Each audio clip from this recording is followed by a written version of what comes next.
Welcome to Bits and Bobs, a virtual training collection by Kaleidoscope Youth Center. In this series, we dive headfirst into identities that don't get their fair share of the limelight. Up next, intersex. What does it mean? What are the misconceptions and some very complicated nuances to this identity? Buckle up, because we're heading all the way back to the beginning of recorded history with this one.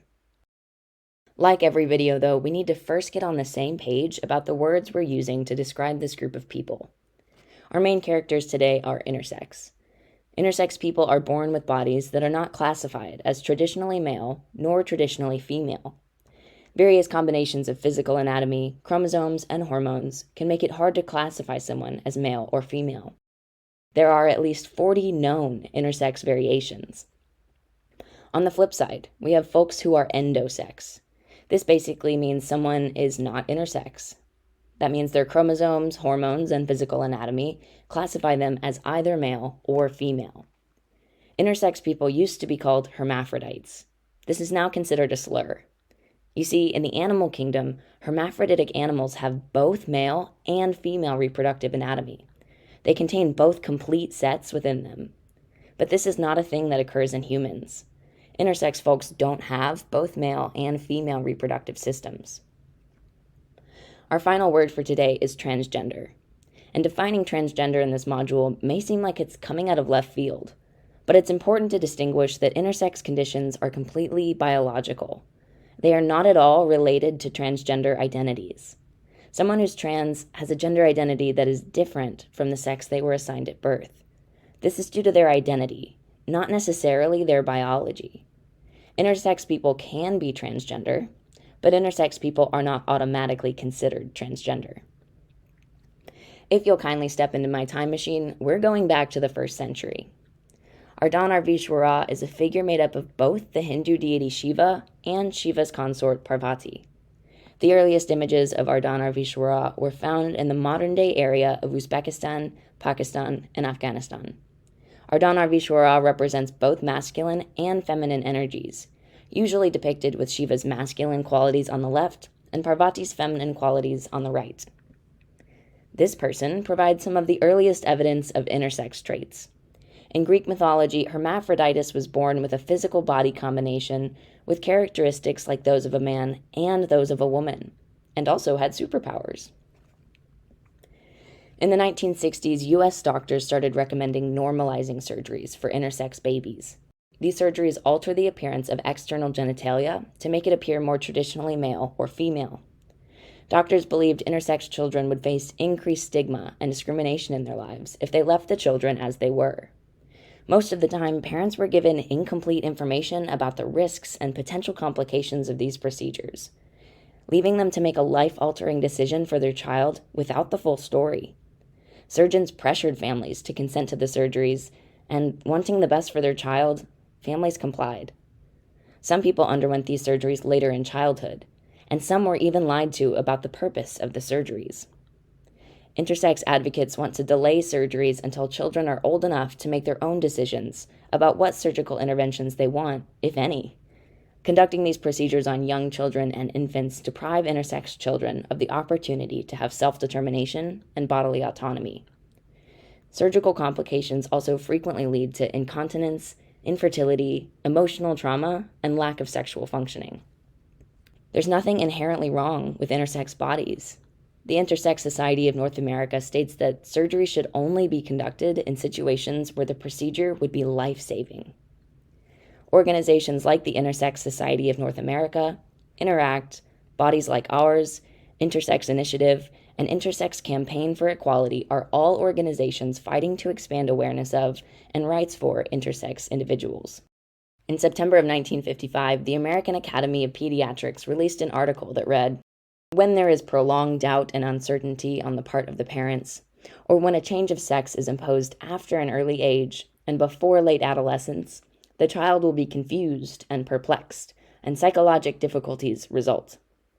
Accordingly, every effort should be made in early infancy to decide the sex of rearing, and the parents should be given support, guidance, and reassurance. Necessary corrective operations should be undertaken as early in life as possible. No change from the original decision should be made in later childhood." In 2005, the San Francisco Human Rights Commission led an investigation that disproved early beliefs about intersex conditions. The commission found that cosmetic genital surgeries did not necessarily improve quality of life for intersex people. That same year, the term disorders of sexual development, or DSD, became popular and has remained popular in medical literature. Upon its appearance, it was immediately met with pushback because the term pathologizes intersex bodies and suggests that there is a disorder that needs to be corrected. In 2017, the U.S. Surgeon General released a statement in support of bodily autonomy for intersex individuals. And currently in the U.S., intersex individuals are legally protected against discrimination by the Affordable Care Act and the Americans with Disabilities Act. Some states have even begun to allow the use of a gender-neutral marker on identity documents, like birth certificates and driver's licenses. Both transgender and intersex folks continue to advocate for expanded use of the gender-neutral marker on identity documents. It's important to note that while intersex individuals have some legal anti-discrimination protections, many people still face stigma and discrimination on account of their intersex status.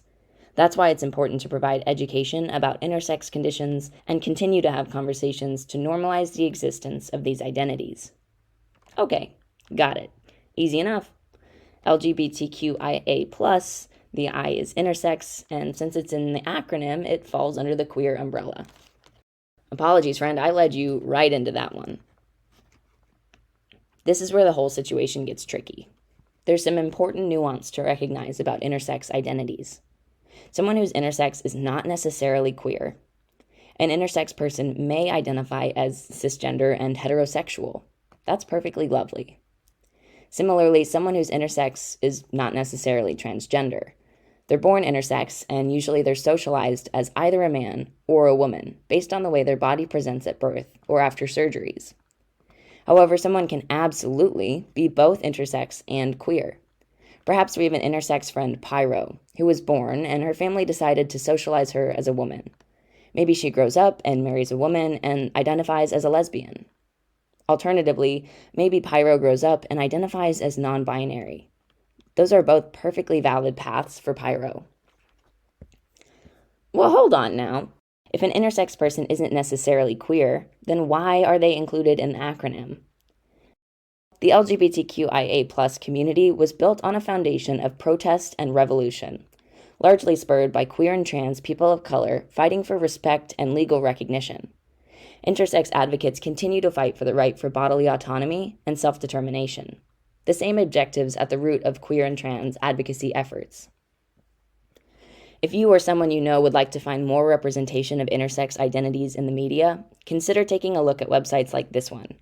This article has young adult reading recommendations in various genres with all sorts of intersectional representation. This list was compiled by Goodreads and has not been reviewed in detail by KYC staff. Practice mindful awareness when choosing media representation, and consider researching titles on your own to find trigger and content warnings and other reviews. If you found this mini-course helpful, check out some of our others on topics like sexual identity, asexuality, or two-spirit, or invite KYC out to facilitate a live training, and visit our website to learn more about our programs. Visit kycohio.org/donate to make a one-time donation, or join our Unity Circle. Your contributions will help KYC continue to serve LGBTQIA+ young people in our community. That's all for now.